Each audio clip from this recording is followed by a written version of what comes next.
Hi lovely people, welcome back to my channel. In today's video, I am taking you on a trip to, can you guess? But first, let's start from the beginning.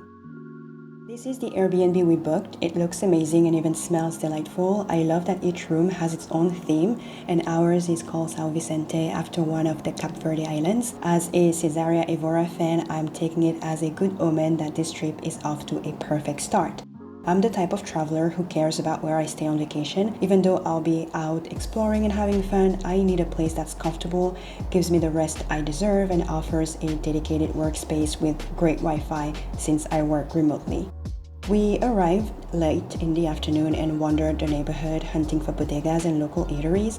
In the end, we popped into a supermarket, picked up some rotisserie chicken and fresh salads, and enjoyed our first meal in Lisbon. Official adventures start tomorrow. We grabbed a relaxed breakfast at one of Lisbon's biggest malls, then spent the morning wandering through the stores. At around 6:45 p.m., we headed over to Praça Luís de Camões, the heart of Lisbon's Fado district, named after Portugal's greatest poet. We're meeting our guide for a Fado show and Portuguese dinner tour I booked on 𝗧𝗴𝘀. It cost €99 for 2 people. And yes, when I say we, I am traveling with my mother.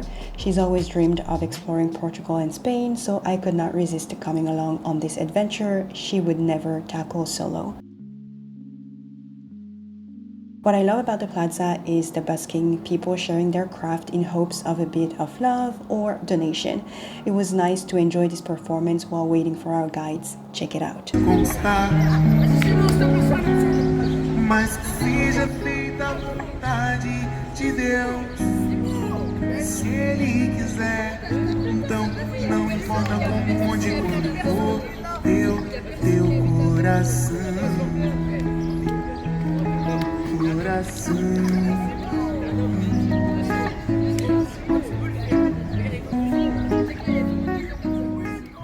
I love our guide Mel. She told us about the history of Fado. It would have been impossible for me to visit Lisbon without experiencing that music, and Mel translated the songs for us right after. Such a queen. I'm a total foodie. I'd been looking forward to authentic Portuguese dishes, but the restaurant had none. The appetizer was standard and our main dishes felt like things I could have found anywhere. The real highlight wasn't the food, it was the music, so let's dive in and I'll share 3 Fado excerpts that really moved me.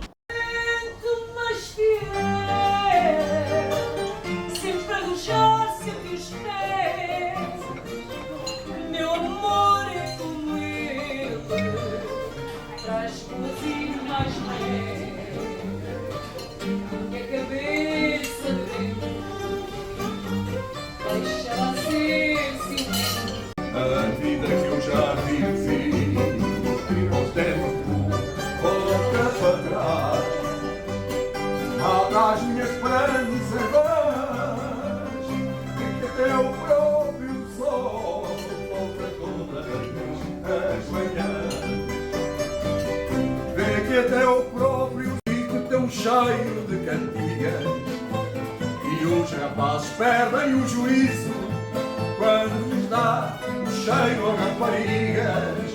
Um craveiro numa água voltada, cheira bem, cheira a Lisboa, uma rosa florida tapada, cheira bem, cheira a Lisboa. In Portugal, it's common to finish a meal with a small shot of ginginha, a tart cherry liqueur, and it's delicious. I casually mentioned Kizomba to Mel, and lo and behold, she dances too. She told me about River, a popular Kizomba party series held at Barrio Latino in Lisbon. I am definitely going to check it out. We decided to grab a pastel de nata, those warm, creamy custard tarts dusted with a hint of cinnamon, the perfect dessert. At night, Lisbon lights up under amber street lamps and you can hear vintage trams clattering up its steep cobblestone hills. It feels like you're walking through a movie scene. Alright, hi. So today is day 1 in Lisboa and oh my god, it was such a great day. So we woke up very early in the morning. I mean, for vacation standards, I would say pretty early in the morning. And we went shopping. So one of the things that I decided to do during my trip in Portugal and in Spain is a lot of shopping, because things are cheaper, first of all, especially for 𝗧. We all know that 𝗧 in Spain is usually cheaper than 𝗧 anywhere in the world. And I also kind of have to completely redo my wardrobe. When I went to Korea, I did the whole personal color thing, so I kind of know what colors look best on me. And then the second thing is, because now I'm relocating in Central Africa, the weather is different and I need clothing for different types of situations. I need clothing for when I'm on the field, so I need a pair of jeans and t-shirts and stuff like that. I need clothing for I would say business attire, business meetings and stuff, and I need clothing for everyday life, and I need clothing, you know, to go on dates and look nice and go out and stuff. So I have so many things to buy, and I have a pretty sizable budget for my wardrobe. So today we did some shopping in the morning, and then I had to come home quite earlier because I had a meeting and for work. So I did that meeting, and then the second thing that we did is we went to a Fado restaurant slash like it's a Fado restaurant. So basically you go, you eat food, and then you listen to Fado. And Fado is a Portuguese type of music. It's a very saudade, like very sad. It's about longing, it's about pain, it's about, I mean, a lot of stuff. And usually you have two guitar player. One plays the Spanish guitar, the other one plays the Portuguese guitar, and then you have a singer. So we call him the fadist. So it could be a man or a woman, and that person would be singing about love and longing and pain, and it could also be about good things as well. So I booked a place for my mom and I to go. It was a group tour kind of thing, and the girl in charge was Melanie, and she was absolutely adorable, very knowledgeable. We met all together. It was a group of 10 people. Then we went to that restaurant. We listened to the music. We ate some good food. We had a great time. And it's the first time I actually felt like I was on vacation because of the vibe. And then I talked to Melanie about Kizomba. I told her, hey, listen, you know, I want to like dance Kizomba when I'm here, because as you know, Kizomba is from Angola, and Angola is a former Portuguese colony, so there's a huge community of African from Portuguese speaking countries. And in my mind, I'm like, okay, so Kizomba here should be the bomb, right?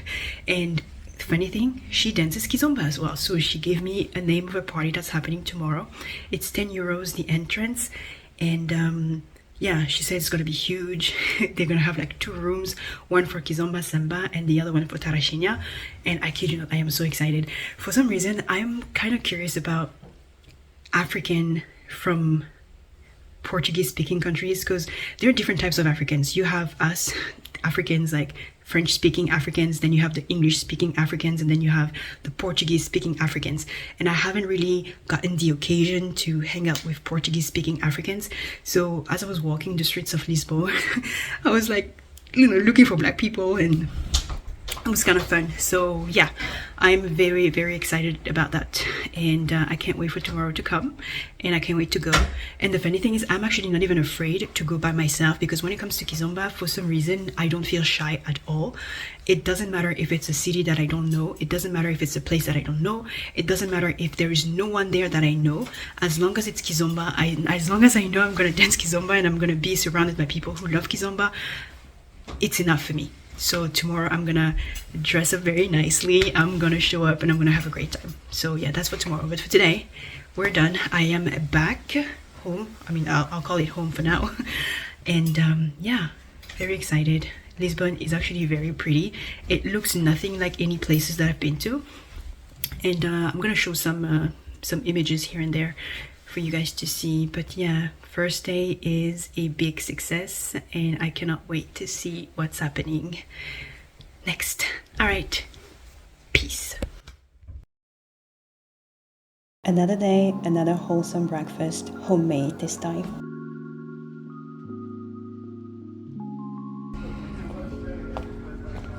Today I really felt just how hilly Lisbon is. Wear comfortable shoes, or if you're like me, wear your heels. We wandered through narrow alleys, peeked in doorways, and even watched laundry sway on lines overhead. The little uphill trek led us to the Miradouro das Portas do Sol, a sunny terrace above Alfama. Portas do Sol is always packed with tourists and little stalls selling snacks, drinks, and souvenirs.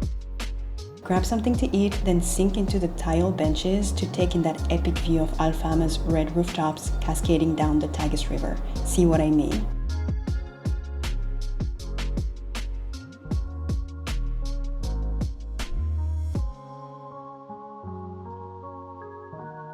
On a completely different note, if you've never tried it, consider this your gentle nudge. I have been on a few cruises and had an absolute blast. I really miss it.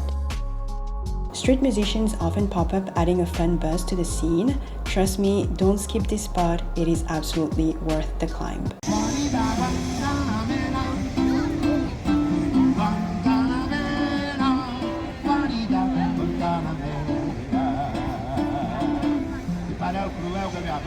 I am loving the vibes of this city. After that climb, we desperately needed a pick-me-up, so when I spotted a black woman across the street crafting cocktails in hollowed out pineapples, I knew I had to stop. I've been itching to chat with someone from a Portuguese-speaking African country, so I seized the chance.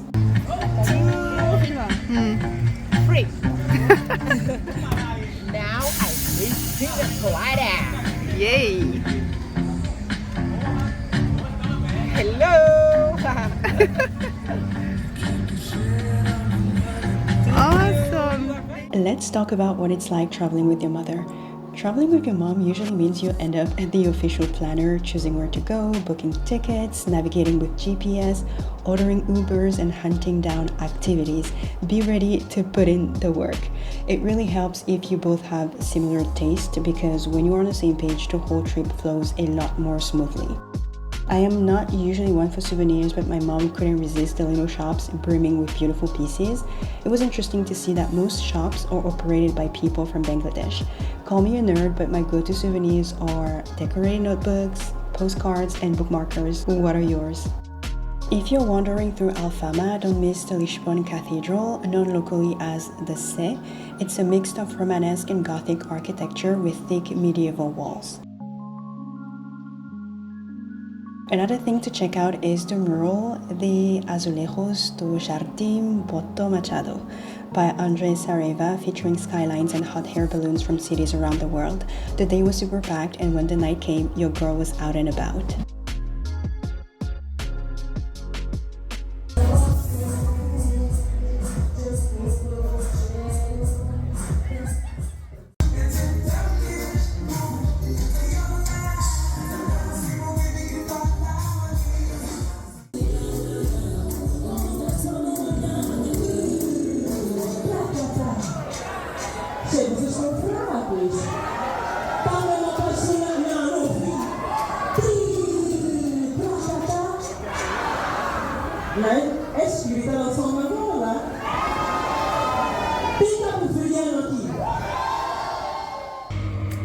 Okay, so it is currently 4:30. I just got home. I took an Uber and I wanted to do this quick video to tell you guys about my experience dancing Kizomba in Lisboa. So as you know, I've never been to Lisbon. This is my very first time, and despite that, I decided to go to a Kizomba club by myself, and I wasn't even scared. The reason why I'm able to do something like that is because I know that getting there, the experience is going to be people willing to dance, wanting to dance, and it's not going to be just a regular club experience. Otherwise, I would never go by myself, because, you know, why would I do that to myself, right? Anyway, so I show up. It started at 11. I shows up at midnight, again by myself, and so tonight we had a special Kizomba night plus a showcase by an artist called 𝗧𝗴𝘀. I love her, and I was so surprised that she would be having a showcase. I'm like, oh my god, this is such a great opportunity for me to dance Kizomba and then see her live. She was literally the best part of the night, hands down. I took so many videos. I might be able to insert some of them, but maybe copywriting might not allow me to do that. But anyway, so that part, truly absolutely satisfied. As far as the Kizomba itself, I don't know what I was expecting. Now, first of all, what I'm about to say might not be fair because this is my first time at Barrio Latino. Therefore, my experience might not be what's common. But anyway, I got there and it felt like a freaking club. You know what I mean? And people were more people watching than dancing. And maybe because Korea spoiled me, maybe because France kind of spoiled me, but when you go to Kizomba Social, the reason why I can go on my own and by myself and not be afraid is because I know that people there are going to want to dance Kizomba and it's going to be non-stop. But it wasn't the case at Barrio Latino. Barrio Latino felt like I was at a club, I don't know, like in the US or whatever, you know, the bar, the music, the smoke, the guys just standing there, the women just standing there. I don't know, it felt just so weird. The dancing here is very, how would I say that? First of all, it's not urban kids, which is fine. It's Kizomba, but it's the kind of Kizomba where it's like you're so close to your partner that you don't even move around. You kind of like just dance in a circle. And granted, the club was kind of packed, so you have to, you know, make that work. But still, I didn't feel like I was using any skills or I was using any movement. I felt like I was just doing the same thing over and over. And then some of the guys just wanted to squeeze you and stuff. And I was like, yeah, no, I'm not about to be squeezed. Like, no offense. But yeah, overall, it was a mediocre experience. So I would rate it maybe like 4 out of 10. But the concert, that was a 10 out of 10. Welcome to Praça de Comércio, Lisbon iconic riverside square along the Tagus River. It was once the bustling getaway for goods and travelers and tragically the point where enslaved Africans disembarked during Portugal's colonial era. I felt it was crucial to explore Portugal's colonial history and see how it shaped the very fabric of Lisbon, so I booked an Airbnb experience called Explore Lisbon's African Roots. At $45 per person, our guide, Naki, a passionate historian and storyteller, led the way. Mom and I, along with a bunch of people, wandered through Lisbon, learning how colonial riches financed Lisbon, how many of the city's monuments are loaded with symbols of conquest and colonization. We also discovered how the church grew wealthier off the back of empire and confronted the ways racism remains woven into society's fabric today. Welcome to Praça Martin Moniz, a lively multicultural hub in Lisbon where Black communities gather and connect. Once mainly a meeting place for people from Portugal's former African colonies, it now also welcomes many who've crossed the Mediterranean Sea, everyone coming together to chat, share stories, and support one another.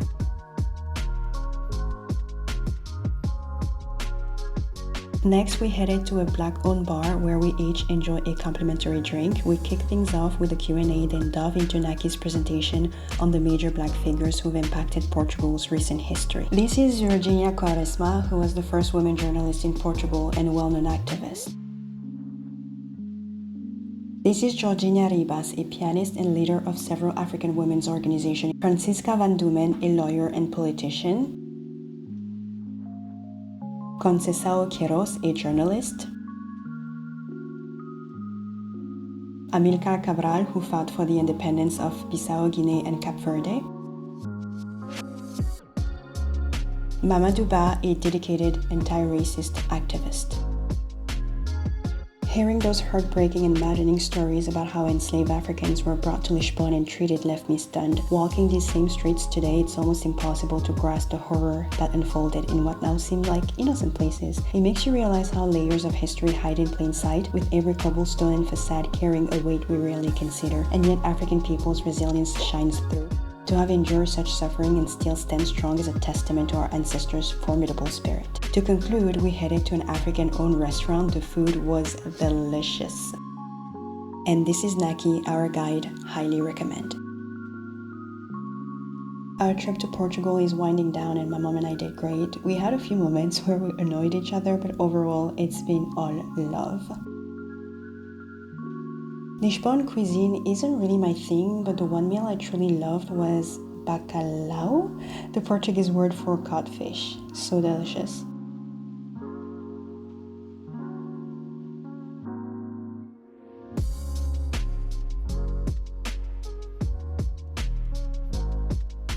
We skipped dessert, figured a cappuccino and some live busking would be the perfect pick-me-up.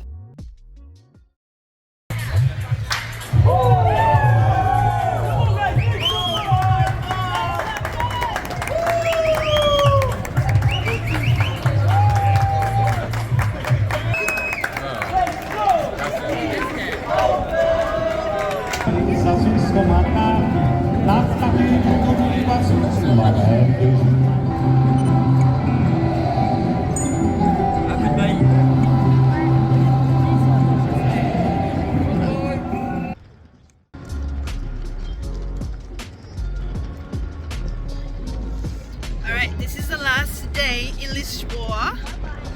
Bye Lisbon, you owe me nothing. I had such a great time here, eating good food, visiting the places, knowing about the history, especially the black history. No, Lisbon was very nice. I really like it, and hopefully one day I'll get to come back. Had a great time. I had a great time. Thank you so much. Obrigada. Bye.